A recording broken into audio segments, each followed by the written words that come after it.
রুহুলের project দেখতে আইছি। এই 13-14 দিন যাওয়ার পরে হঠাৎ একটা নৈসর্গিক সৌন্দর্য সকালবেলা ওই যে ওইদিকে একটা চমৎকার ইয়ে করতেছে। 3 পাগলে হইল মেলার অবস্থা। যাক, এটা মনে হয় দরকার ছিল।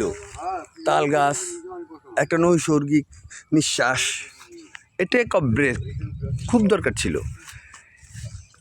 আমাদের ঢাকা শহরের বা বাংলাদেশের অনেকেই যে গোলাপগ্রাম হিসেবে যে জায়গাটারে জানে, এটা থেকেই কিন্তু তার শুরু।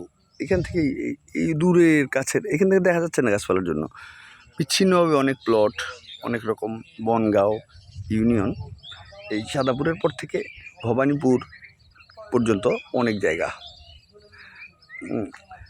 এইটারই মানে সামগ্রিকভাবে গোলাপগ্রাম হিসেবে মানুষ চিহ্নিত করছে। গোলাপ ওই ভবানীপুরের দিকটারে আসলে গোলাপ প্রচুর চাষ হয়, ফুল চাষ এখানে। তবে এই গোলাপের মতো আর একটা নীল রঙের ফুল, নন্দিনী নাম, আমি তার প্রেমে পড়ছি। অদ্ভুত ফুলটা, শিলারে ফোন দিতেছি, ওর পোলার বলে কি হয়েছে বুঝলাম না। ও আমার টেনশনে রাখছে, প্রচুর টেনশনে রাখছে। মানুষ গুরুত্বরে বুঝে না কেন, কি জানি কি সমস্যা আছে সেইটা আল্লাহ জানে।